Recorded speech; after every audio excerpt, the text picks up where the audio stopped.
On the street, I saw a little dog that immediately caught my attention.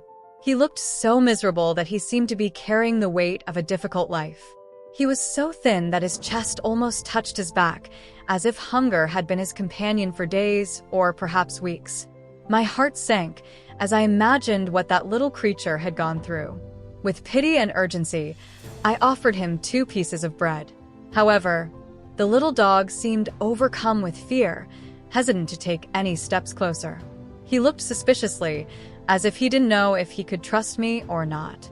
In order not to scare him, I decided to move away and watch from a distance, hiding behind the bushes. It was only then that he, feeling momentarily safe, quickly advanced, took the bread, and ran away. When I saw his behavior, I realized how badly he had been mistreated, always on alert, with eyes that showed a mixture of fear and distrust.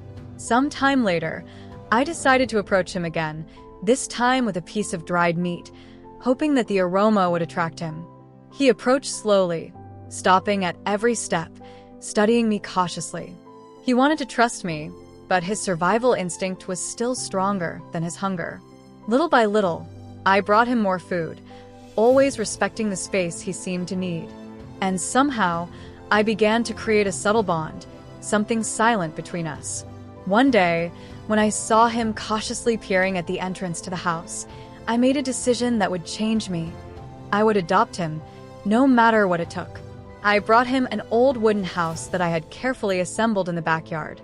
I collected dry straw from the fields, creating a comfortable and warm bed, wanting him to know that he finally had a safe home. The next day, Wang Chai, as I named him, dared to follow me a little closer. In his eyes there was a timid hope and, at the same time, a reluctance that could only come from a traumatic past. He had a shy demeanor, always watching my every move, as if trying to decipher my intentions. With each step he took toward me, it was as if he was allowing himself to trust a little more. However, every time I was away for a few days, he seemed to forget our progress and retreat back into hiding, still wary. He would always spy from afar, his eyes suspicious. I knew he carried marks left by people who had not been kind to him, which explained his cautious nature. Despite this, Wang Chai showed a genuine desire to get closer.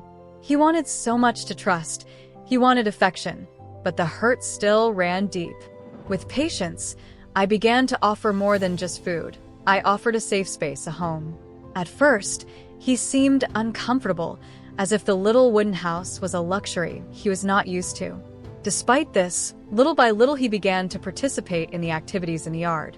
Soon, he began to accompany me in my routine, and together we would pull weeds in the garden, his tail always wagging with a joy that warmed my soul.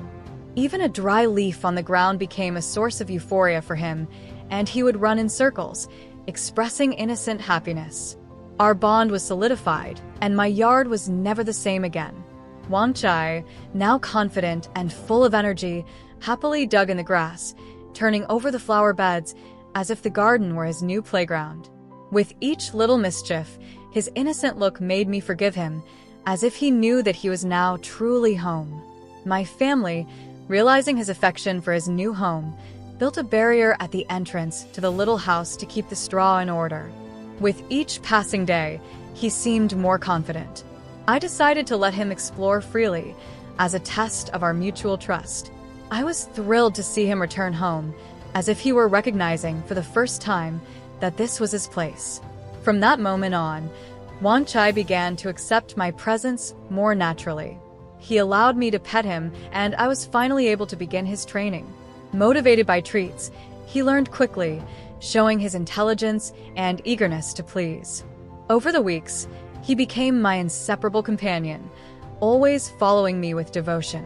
Now, when he saw strangers approaching, he barked, as if he had understood his role as guardian of the house. From a dog that cowered in fear, Wang Chai became a confident little dog, with his tail held high and an expression of serene joy. Every day with Wang Chai was a reminder of how trust can transform a life.